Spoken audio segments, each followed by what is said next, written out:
Oi, vamos responder questões sobre microscopia e membrana plasmática.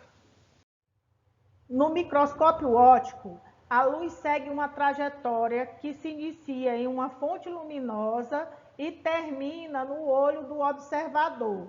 Assinale a opção que apresenta os elementos ópticos básicos que se encontram nesse caminho luminoso. Então, a fonte de luz ela emite uma luz que passa pelo condensador.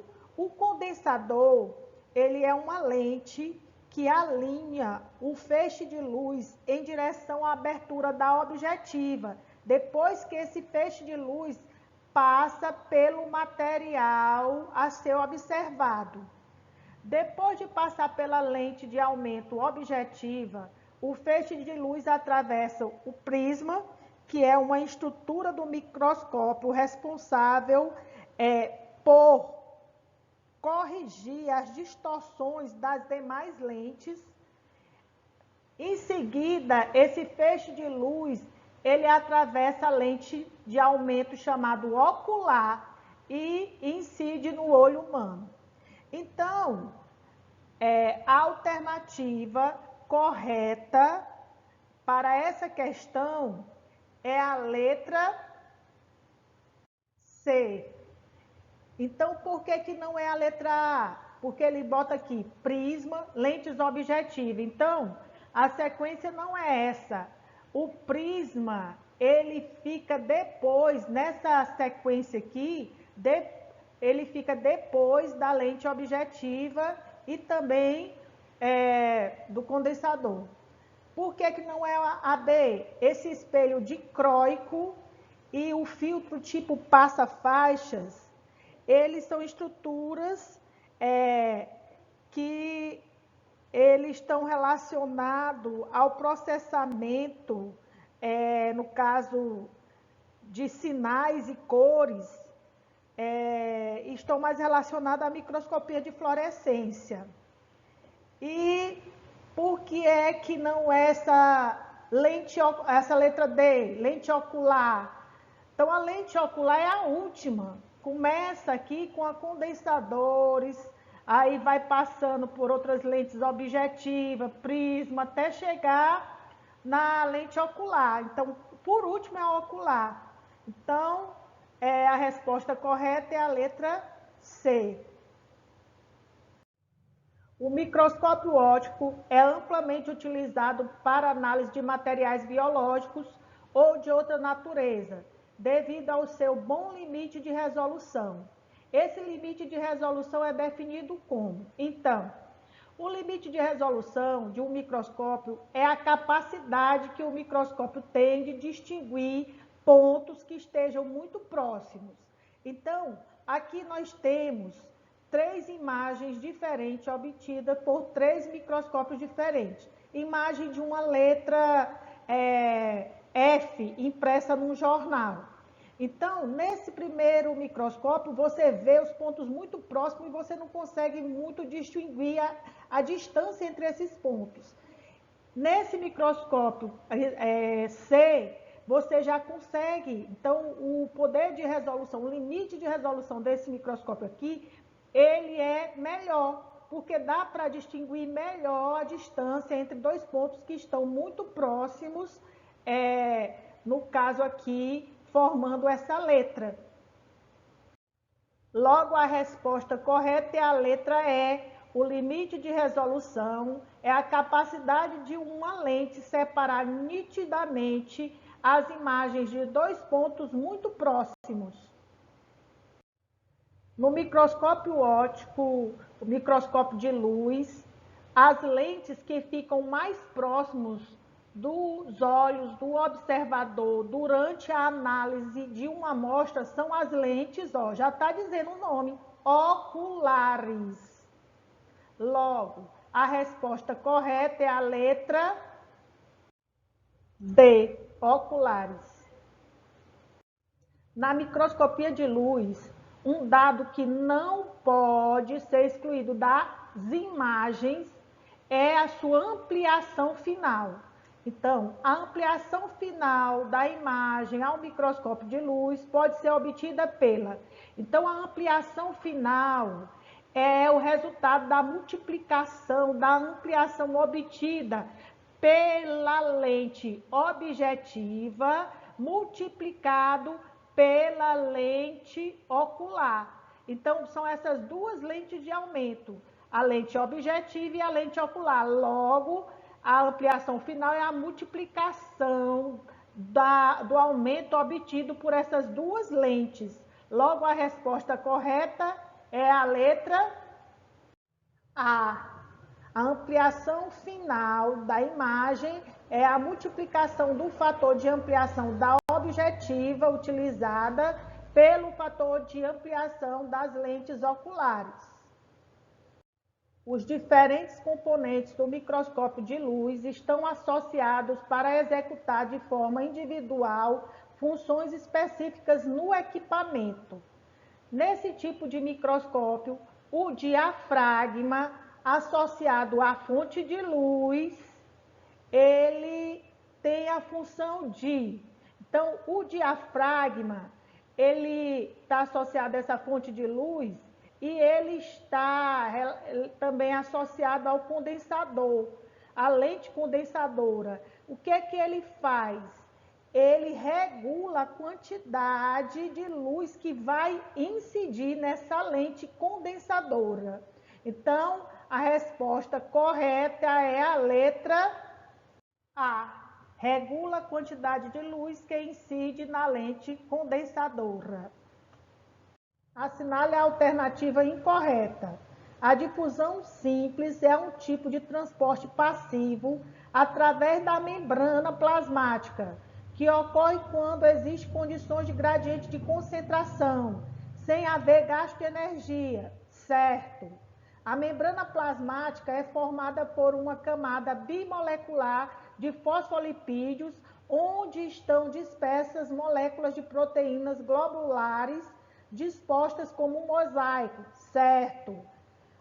A difusão facilitada utiliza proteínas carregadoras para o transporte de açúcares simples e aminoácidos através da membrana, constituindo, por esta razão, um processo de transporte ativo. Não, está errado. A difusão facilitada é um tipo de transporte passivo. Então, essa aqui é a afirmativa incorreta. A D. Qualquer processo de captura por meio do envolvimento de partícula é chamado de endocitose, certo? Captura é endocitose. Na fagocitose, a célula engloba partículas sólidas através da emissão de pseudófitos que as englobam, formando um vacúolo alimentar denominado fagossoma. Verdade. Então, a resposta que eu quero, a incorreta, é a letra C.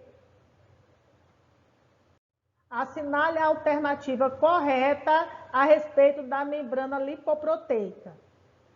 Está envolvida em processos como fagocitose e pinocitose, certo?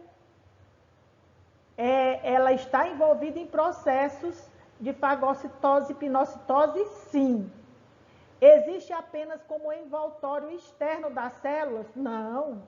Ela tem uma grande função, importante função de fazer essa seleção, permitir o que deve entrar na célula. Também expulsar, liberar substâncias tóxicas de dentro da célula. Então, ela tem essa função que é a permeabilidade seletiva. C. É formada por uma dupla camada de glicoproteínas? Não. Ela é formada por uma bicamada de lipídios, que são do grupo dos fosfolipídios, não de proteínas, aqui. Uma bicamada de lipídios, onde nessa bicamada estão inseridas as proteínas. Letra D. Ela é rígida, garantindo estabilidade à célula? Não. Que é um mosaico fluido, ela não é rígida, inclusive as proteínas elas se movimentam aqui nessa membrana. Então, ela não é rígida. Em bactérias, apresenta uma organização diferente da encontrada em células eucariontes? Não, é a mesma organização. A membrana plasmática das bactérias tem a mesma organização das encontradas em células eucariontes. Elas são formadas por uma bicamada de lipídios, onde nela estão inseridas as proteínas. Então, a alternativa aqui, que é a correta dessa questão, é a letra A. A membrana plasmática ela está envolvida nos processos de fagocitose e pinocitose.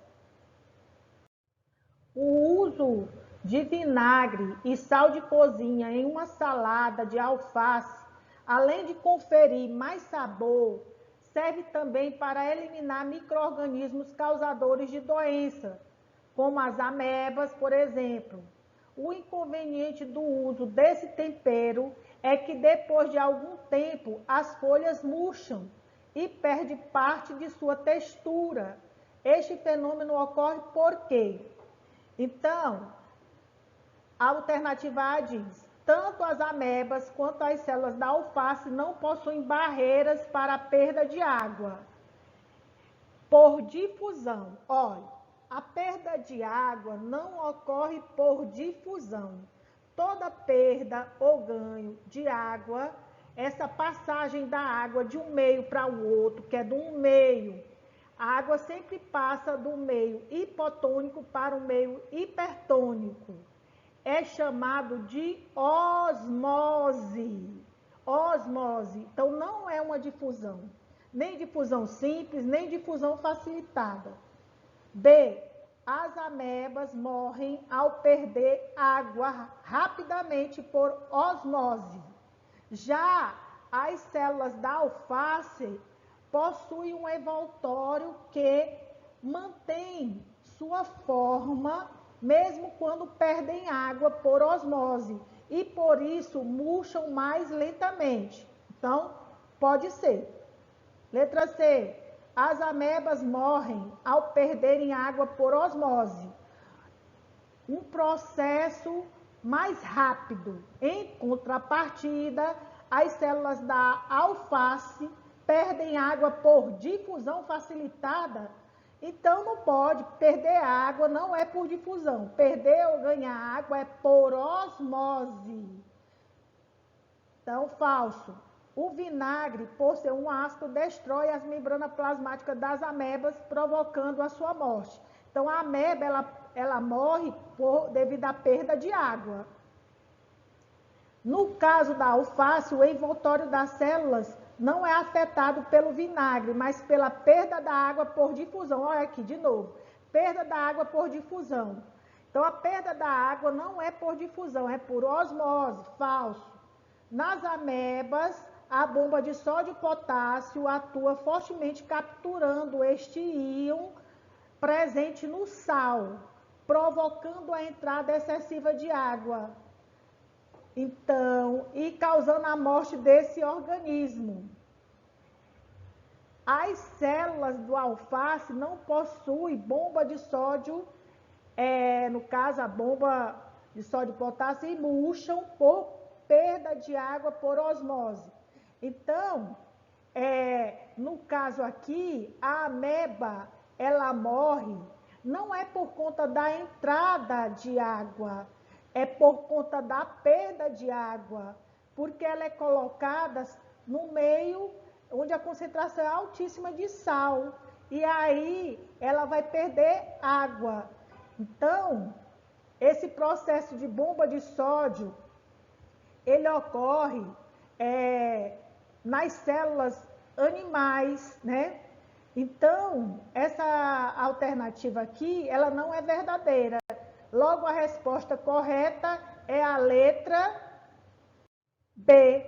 As amebas morrem ao perderem água rapidamente por osmose. E as células da alface possuem um envoltório, que é a parede celular, que as mantém sua forma mesmo quando perdem água. Elas também perdem água por osmose. Por isso, elas murcham lentamente.